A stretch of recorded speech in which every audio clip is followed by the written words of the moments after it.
Labdien!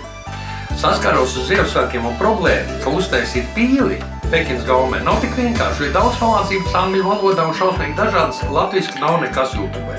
Tāpēc es arī pirmo pīli, ko es taisīju, izbūros cauri visam un taisīju pēc oriģinālās receptes uz Ziemassvētkiem. Ziemassvētkos ņēmos ar to pīlīt uz nebēdu. Es viņu noplaucēju, pēc tam piekarināju, smērējām ar marinādi, ko tik nedarījām. Daudz un dažādi ingredienti bija. Un pīlīt tika pildīta un čibināta un darināta. Bet jā, tas bija laikietilpīgs process. Un dabīgi, cepām tāpatās, kā pīli jācep, tur bija bišķi vairāk laika, pusotra stunda temperatūra izmaiņām. Pīli iznāca, smuki iznāca pīlīt, labi iznāca, bet darbietilpīgs, tiešām process un diezgan ķēpīgs. Tāpēc arī es domāju, ka kaut ko citu vajag izdarīt. Garšīgi, viss noēdās un bija smuki dikti, bet vajadzētu vienkāršāk. Bet tad no visām šīm receptēm es izvilku esenci, novienkāršoju cik vien var, bet galvenais, lai viņai būtu tas specifiskais garšojums, tas Pekinas pīls, un tas saglabājās, bet taisīt ļoti vienkārši. Līdz ar to šī ir trešā reize, ka es to daru, un es ceru, man iznāks labāk un labāk. Tātad, kas mums būs vajadzīgs? Jūs redzēt, ir ļoti mazi ingredienti. Ir godīgi lauku pīlīti, 2 kg 700. Ir 2 apelsīni, kas mums iesmarinādē. Ir Five Spice, tā ir ķīniešu garšviela, kur iekšā ir ingvers, anīs un kanēls un viss. Pipari, sāles atsevišķi drusku pievērš. Tad ir anīsa zvaigznītes, kāds 5-6. Tad ir medus, pārsēdam karotes. Tas ir viss, kas vajadzīgs ir marinādei. Un tad apstrādāšanai pils ir Peking duck sauce. To es pērku uz Avotu ielas sākumā mazā ķīniešu veikaliņā, kur citur es neesmu atrādis, bet to es pērku tur. Un tad vēl džins. Tas ir arī ingredients, kas man ir vajadzīgs, bet varbūt citam nevajag. Un gala beigās es izmantošu veco Lielbo recepti, ko viss uz sāls taisa, bet es taisīšu pīlu uz sāls, tātad apmēram 1,5 kilo rupjās sāls, un tā, lai visam apakšā pīlē būs, bet jūs redzēsiet, ka es uzlikšu. Tagad mēs sāksim ar to, ka mēs apstrādāsim pīlīt. Viņai vajadzētu paņemt ar rupjo sāli, rupīgi viņu ieberzēt. Ieberzēsim viņu visās vietās ļoti rūpīgi.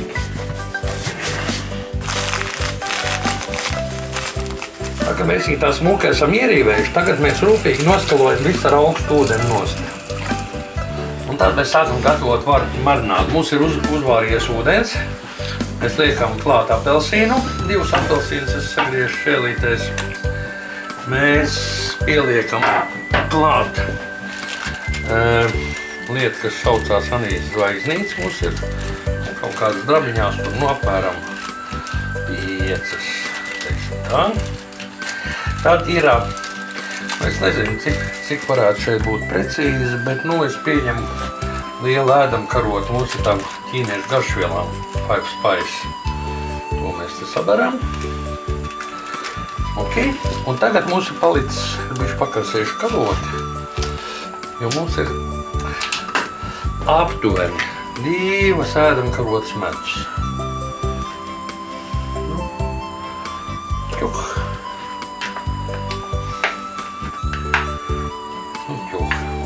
Tad mēs to visu apmaisam un dodam viņam uz lēnas uguns pavārīties, un tad mēs tajā marinādītē plaucēsim mūsu pīli.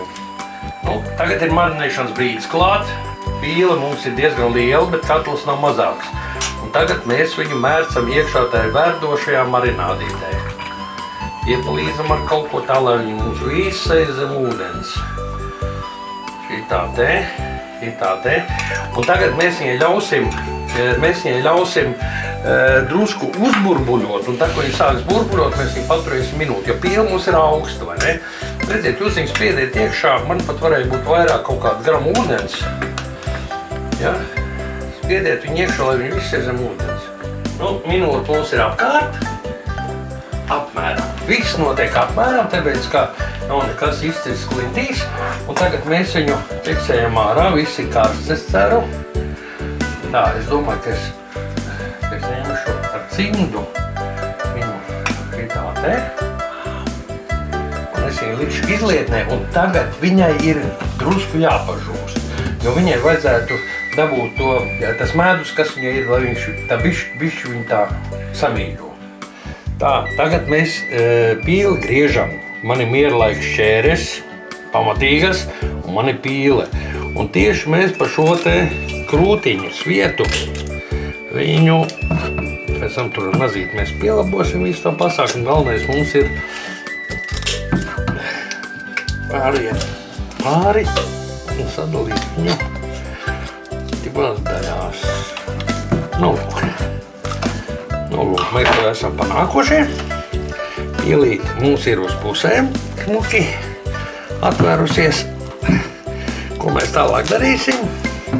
Tālāk mēs viņu iesmērēsim ar mērci. Tātad mēs ņemam Pekinas pīles mērci. No sākuma mēs izsmērējam ar kulinārijas pinzeli visu apakšējo daļu rūpīgi. Tas brīdis ir klāt, ka mēs liekam pīlīt uz sāls. Šitā te liksim. Šitā te smuki ar piespiešanu tādu. Kā jau es teicu, visai pīlītai jābūt apakšā sālīra. Viņa nedrīkst skarties pie metāla. Tik tālu ir, un tagad mēs sākam smērēt viņu no augšas. Nu, lūk, mums smuki nosmērēt pīlīt. Jūs saprotiet, ka tas ir pīļtēviņš, jā, pēc šā. Es ceru.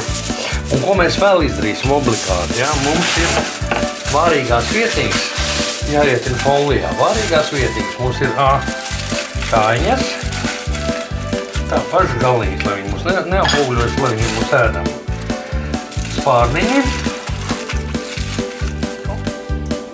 Tātad mums process cepeškrāstī būs sekojoši pa pusstundai 200 grādi, pusstunda 175, pusstunda 150, bet es tomēr gribu zināt, kas mums notiek ar iekšējo temperatūru, tāpēc es ņemu termometru, nesīgi spraužu iekšā pašā biezākajā vietā, un tā būs krūtiņa.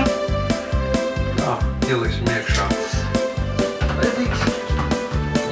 Un tā mēs liekam iekšā un aizmirstam vismaz pusstundu par viņu. Mēs gatavojam piedēvu mūsu pīlītei. Te mums ir mērce, ļoti interesanti jauna mērcīte, to es jums kādreiz cilvēks pateikšu. Te ir Ziemassvētku kāposteņi, un šeit mums iet vaļā kartupeļu friti. Un tagad mūsu pīlīte nostāvēs savu laiku, mēs paveram viņu vaļā un atstājam pusstundīgi, lai viņi tā mierīgi atpūšās un pienāk pie tā, ka mēs viņu ēdam. Nu, lūk, es pieņemu, ka mūsu pīlīte ir atpūtusies krietni, un viņa ir gatava. Gatava. Nu, redz, te mūsu termometrs iet nost. Mēs esam pieaicinājuši profesionālu, kurš tiešām zina, kā sadalīt pīlīti. Šeit mēs esam starp 16. un 18. Ziemassvētkiem, jo es uzskatu, ka Ziemassvētki nekad nebeidzās, un te Uldis varonīgi griež, bet ar kādām šķērēm, Latvijas laika šķērēm, sadala pīlīti. Redziet, Uldis ir prasmīgs sadalījis mūsu pīlīti. Atsevišķi ir tās frakcijas, kas ir ēdamas atsevišķi, un atsevišķi ir pils krūtiņa. Un pils krūtiņa mēs tūlīt sagriezīsim uz šķēli. Nu, mēs esam atdalījuši krūtiņu no kaula, bet šeit ir vēl ko ēst un ēst. Un tagad mēs viņu smuki sagriezīsim, lai mēs varam pasniegt uz šķībja. Šādā veidā. Krūtiņa jau pīlītei ir pats labākais, kas ir. Un šitais mūsu pīļtēviņš. Mums ir atnesis īstu Ziemassvētku noskaņu. Un te nu viss ir gatavs. Te ir pīles krūtiņa, te ir kartupeļīšu frī, te ir nedaudz kapustīgi no Ziemassvētkiem, un te ir mērcīte, par ko es kādreiz jums izstāstīju.